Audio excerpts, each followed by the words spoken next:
Waalaikumsalam warahmatullahi wabarakatuh. Salam guru penggerak. Salam.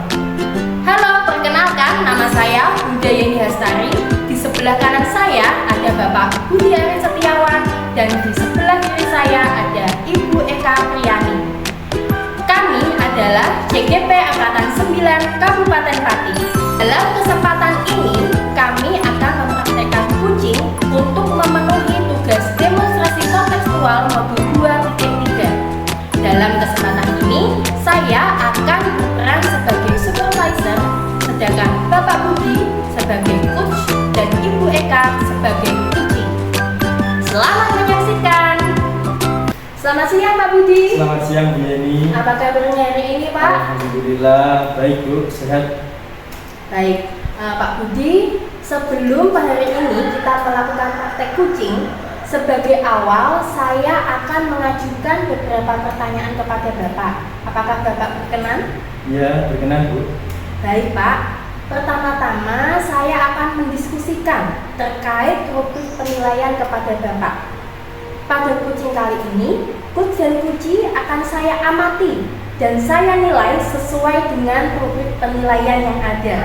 Apakah sudah sesuai dengan alur tirta atau belum?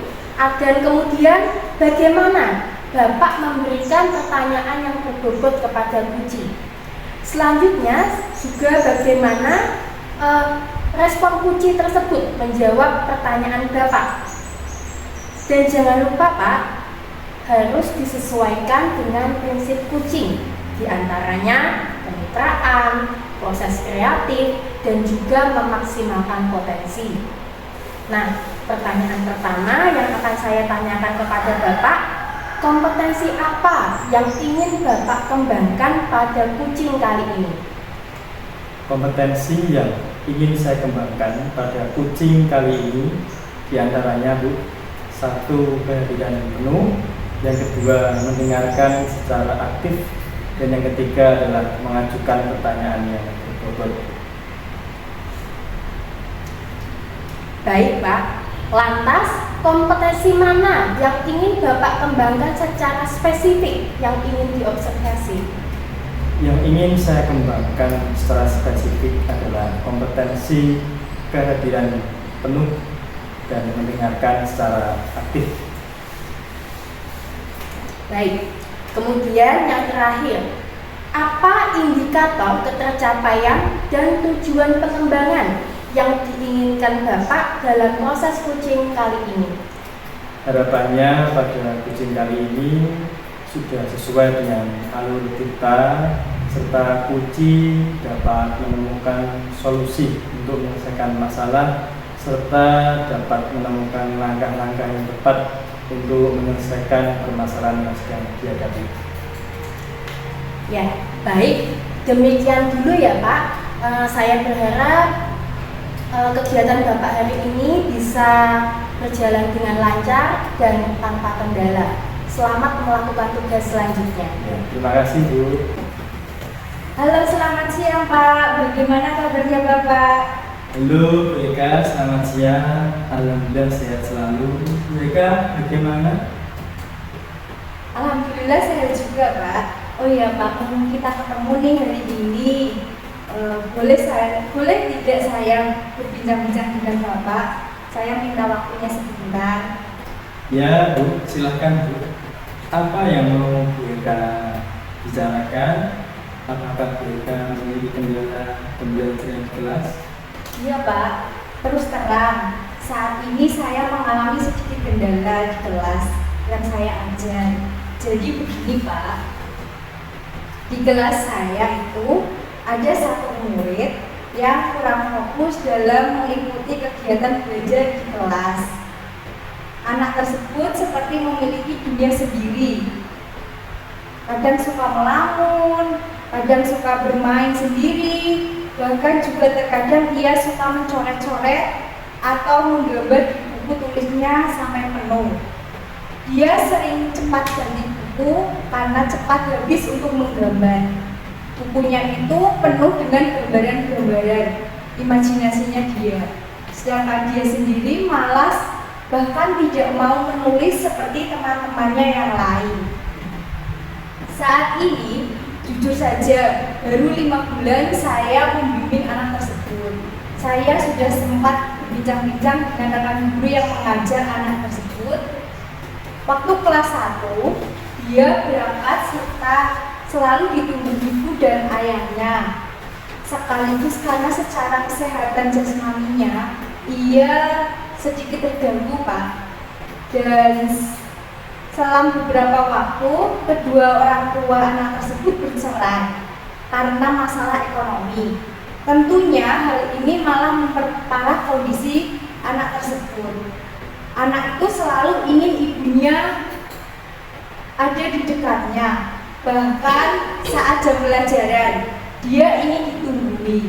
Terkadang saat ia sedang termenung, dia sering berteriak-teriak dan menangis saat sedang kesal mengingat perpisahan kedua orang tuanya.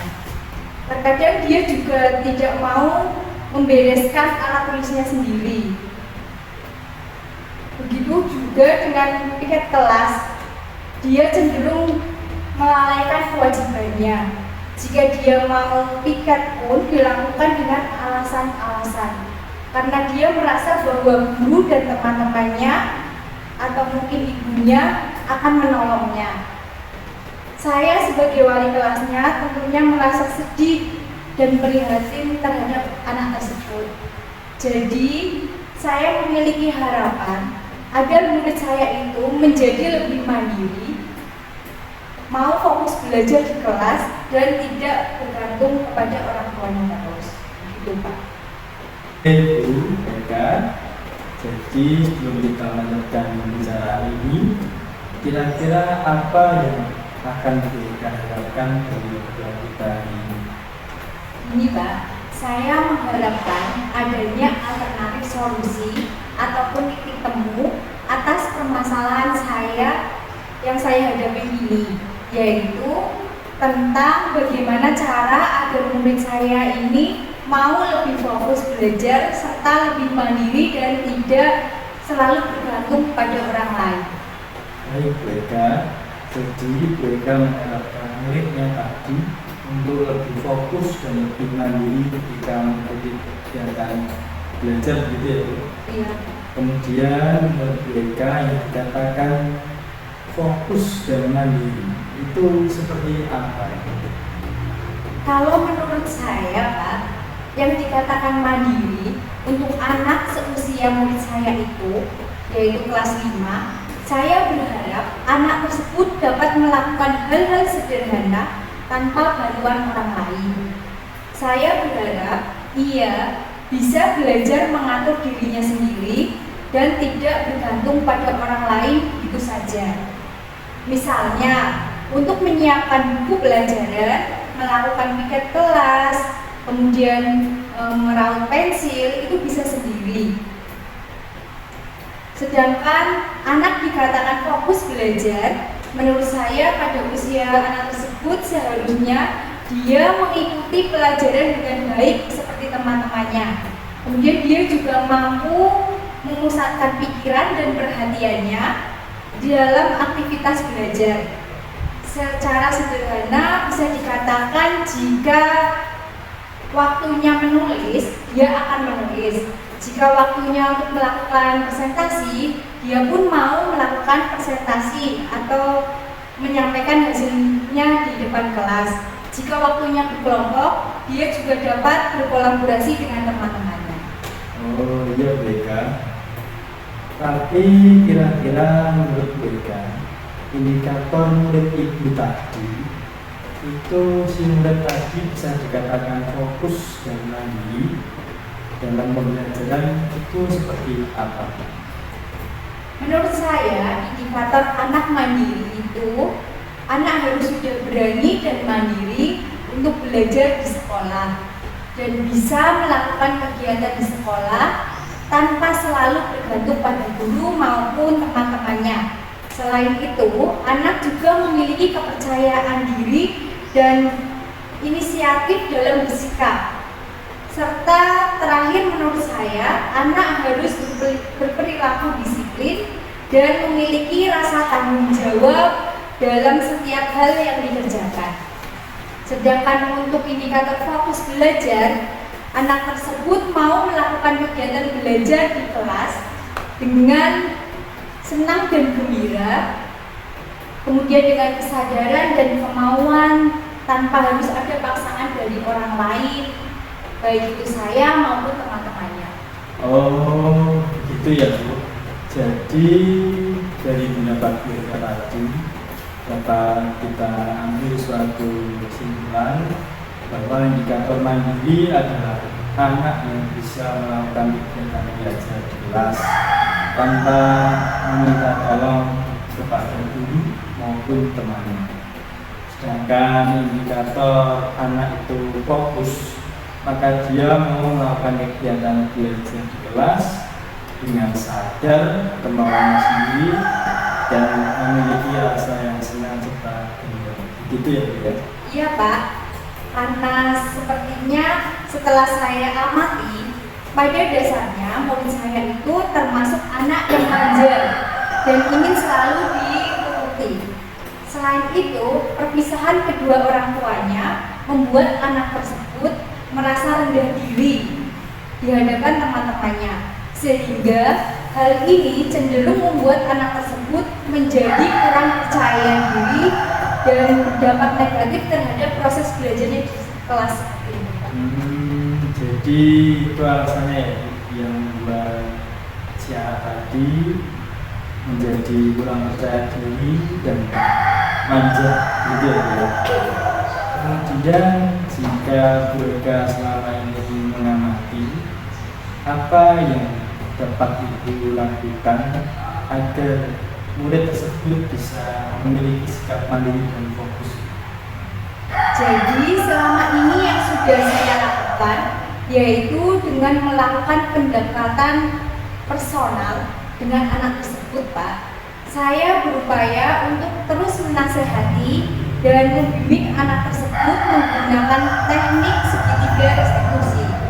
Selain itu, saya juga berusaha untuk mendiskusikan hal ini dengan orang tuanya agar ada kolaborasi aktif dengan orang tua dalam membimbing anak tersebut.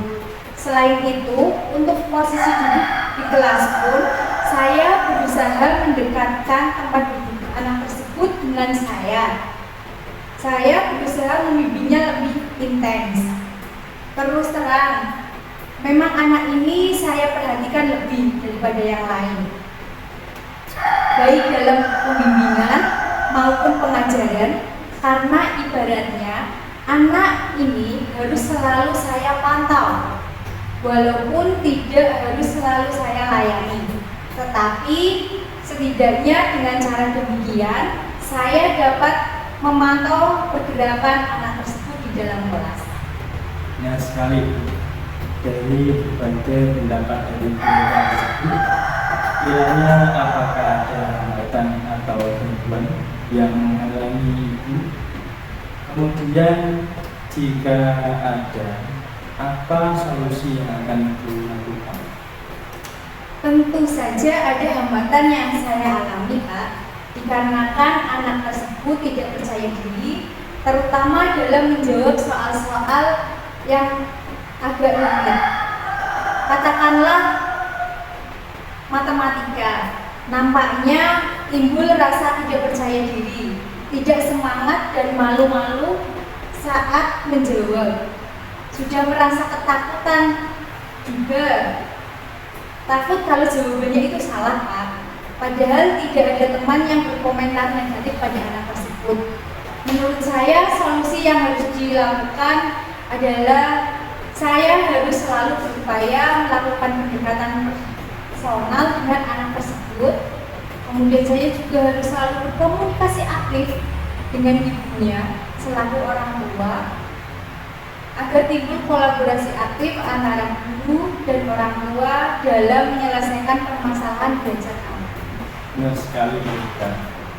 Pendekatan yang kita lakukan sudah bagus, tapi kiranya jika mereka menganggap bahwa itu belum berhasil, apakah Ibu mempunyai rencana lain untuk untuk menyelesaikan permasalahan tersebut. Nah, rencana saya ke depannya, sepertinya saya akan menciptakan ruang kelas atau lingkungan belajar yang nyaman dan menyenangkan bagi anak.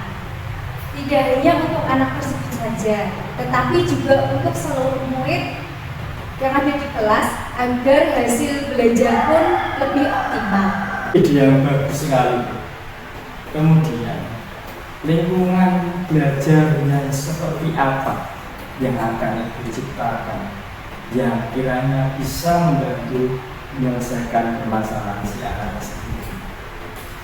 Tentunya langkah pertama yang akan saya lakukan adalah saya akan menyeting kelas menjadi kelas yang menarik dan nyaman untuk anak-anak. Jadi anak masuk ke kelas itu suasananya itu menjadi senang. Dari rumah mereka sudah semangat untuk berangkat ke sekolah, sehingga memiliki motivasi dan juga tujuan yang jelas untuk berangkat ke sekolah. Selain langkah tersebut, saya juga akan berupaya menyiapkan media-media pembelajaran yang menarik sesuai dengan kebutuhan murid. Selanjutnya, saya juga ingin memberikan reward kepada murid. Dan terakhir, ketika murid saya menghasilkan suatu karya dalam proses belajarnya, saya akan memajang hasil karya tersebut di depan kelas agar dapat timbul rasa bangga dalam hati mereka terkait produk belajarnya. Harapan saya, dengan melakukan semua ini, mereka dapat lebih menikmati proses dalam belajar tanpa merasa terbebani. Kalau menurut saya demikian, Pak. Wah, saya mendengarnya sungguh sangat menarik. Pasti anak-anak akan merasa tertarik dengan hal yang diberikan tadi. Namun Bu, bagaimana caranya Bu agar anak menjadi lebih aktif untuk lebih fokus dan mandiri dalam pembelajaran? Sebenarnya kurang lebih sama dengan apa yang telah saya sampaikan. Saya bisa mengimplementasikan pembelajaran yang berpihak pada anak, dibantu dengan adanya media-media ajar yang menarik serta adanya pengelompokan sesuai dengan kebutuhan siswa untuk memunculkan kolaborasi aktif antara siswa. Adapun semua hal itu dilakukan dengan tujuan menciptakan iklim belajar yang positif di kelas maupun di seluruh kelas yang ada di sekolah. Baik Bu, kemudian apa saja langkah itu yang akan dilakukan dalam hal tadi Ibu mengatakan menggunakan media pembelajaran serta menciptakan kedekatan emosional dengan anak di kelas serta ada menanamkan sikap positif kepada anak. Baik Pak, untuk mengintegrasikan semua yang sudah saya sampaikan di awal pembelajaran tadi ya Pak, saya bisa bertanya ke anak bagaimana perasaan anak-anak hari ini, sehingga kita bisa mengetahui perasaan anak tersebut. Kemudian terkait media pembelajaran, saya akan menyiapkan media-media yang sesuai dengan kebutuhan murid, serta melakukan restitusi ketika anak mengalami masalah. Selain itu, saya juga memberikan pertanyaan pemantik di awal pembelajaran. Jadi di sini intinya saya berusaha untuk memfasilitasi kebutuhan belajar anak dengan media yang sesuai agar mereka lebih senang dan semangat untuk belajar. Baik Bu, saya kira yang Ibu katakan tadi sudah sangat menantang. Pasti anak-anak itu menerima pembelajaran. Itu menggunakan media pembelajaran agar anak-anak lebih mudah memahami pembelajaran. Serta Ibu juga ada melakukan restitusi dengan bentuk refleksi, penilaian diri, penilaian teman. itu mungkin dapat menguatkan emosional anak dengan teman-temannya. Itu ya, Bu ya? Iya Pak, betul sekali. Itu pendapat saya Pak. Nah, baik Bu. Kemudian langkah-langkah yang sudah Ibu rencanakan tadi, kira-kira Ibu dapat menerapkannya kapan? Karena menurut saya keadaan ini sangat mendesak dan harus segera ditangani, rencana akan saya lakukan besok pagi dan semoga 1 bulan ini bisa terlihat hasilnya dan membawa perubahan yang baik kepada murid saya. Baik, Bu Eka. Selanjutnya, apa komitmen Bu Eka terhadap rencana Ibu tadi? Saya berkomitmen untuk melakukan rencana yang sudah saya rencanakan tadi dengan membuat pembelajaran yang menarik, nyaman, dan menyenangkan dengan cara menggunakan media pembelajaran yang sudah saya ceritakan tadi. Serta pembelajaran berbasis kelompok, sehingga harapan saya, apa yang saya ajarkan pada anak juga benar-benar mereka lakukan. Seperti itu Pak. Sungguh super sekali. Bu Eka komitmennya sungguh bagus. Nah, menurut Bu Eka, untuk menerapkan komitmen tadi, kiranya siapa yang dapat membantu Ibu untuk melakukan rencana tersebut? Menurut saya yang dapat membantu saya untuk melaksanakan rencana tersebut diantaranya ada kepala sekolah, orang tua, dan teman guru. Kepala sekolah menurut saya beliau itu sebagai tanggung jawab di sekolah, sehingga saya membutuhkan beliau dalam melaksanakan rencana saya. Yang kedua itu orang tua. Di sini orang tua itu saya harus bisa bekerja sama dengan orang tua tersebut untuk tahu atau memahami seperti kegiatan anak tersebut di rumah. Selanjutnya untuk teman guru, karena kita berada di satu sekolah yang sama, tentunya saya juga berharap mereka dapat berkolaborasi dengan saya untuk menyelesaikan masalah tersebut. Bagus sekali Bu Eka. Rencana berkolaborasi dengan guru, anak maupun kepala sekolah itu bisa menjadi semangat dan menguatkan dari rencana serta komitmen kita. Mudah-mudahan semua dapat berjalan lancar sesuai dengan harapan dari Bu Eka. Lantas Bu, dari hasil perbincangan kita pada siang ini, apa yang dapat Ibu Eka simpulkan? Jadi yang dapat saya simpulkan, saya itu harusnya bisa membuat pembelajaran yang menarik, menyenangkan, dan selalu berpihak kepada murid.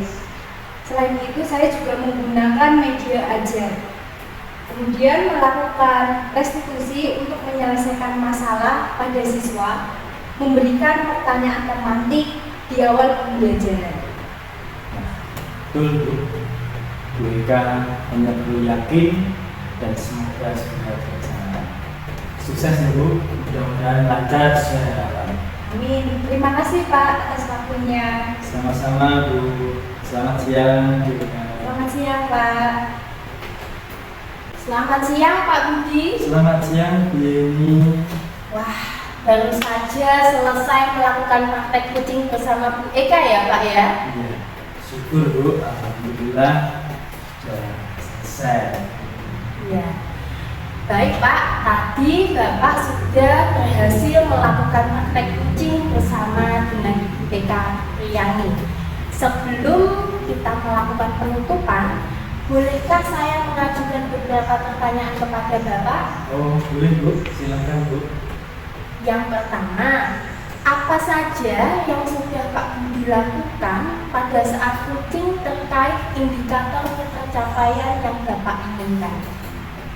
Yang sudah saya lakukan pada saat kucing tadi yaitu diantaranya melakukan kucing sesuai dengan alur kita. Pertama yaitu 1, menanyakan tujuan. Yang kedua, menggali informasi yaitu identifikasi, dan yang ketiga menanyakan rencana aksi, dan yang terakhir menanyakan tentang komitmen atau tanggung jawab dari pada kunci tersebut. Ya, baik Pak. Sebagai observer atau supervisor pada kesempatan kali ini, menurut saya kucing yang sudah dilakukan Pak Budi bersama Bu Eka sudah cukup baik. Di sini saya akan menyampaikan beberapa catatan saya selama kegiatan kucing berlangsung. Yang pertama Pak, untuk kegiatan kucing tadi sudah sesuai dengan alur cerita, di mana tadi sudah ada tujuan, identifikasi, rencana aksi, dan juga tanggung jawab. Semuanya sudah terpenuhi Pak sesuai alur yang ada. Kemudian selama proses kucing dilakukan, Pak Budi sudah nampak memberikan pertanyaan yang berbobot kepada Bu Eka selaku kunci. Dan hal ini tentunya berdampak kepada Bu Eka. Bu Eka mampu menemukan solusi dari permasalahan yang dihadapi. Kemudian yang terakhir, proses kucing ini tadi sudah sesuai dengan prinsip-prinsip kucing. Pertanyaan terakhir ya Pak, kompetensi apa lagi yang mungkin ingin dikembangkan Pak Budi berdasarkan kucing yang telah dilakukan? Nah, kompetensi yang ingin saya kembangkan lagi yaitu satu, diantaranya saya perlu berlatih lagi untuk mempraktekkan kegiatan kucing supaya dengan penerapannya alur kita ini lebih lancar lagi dan lebih runtut.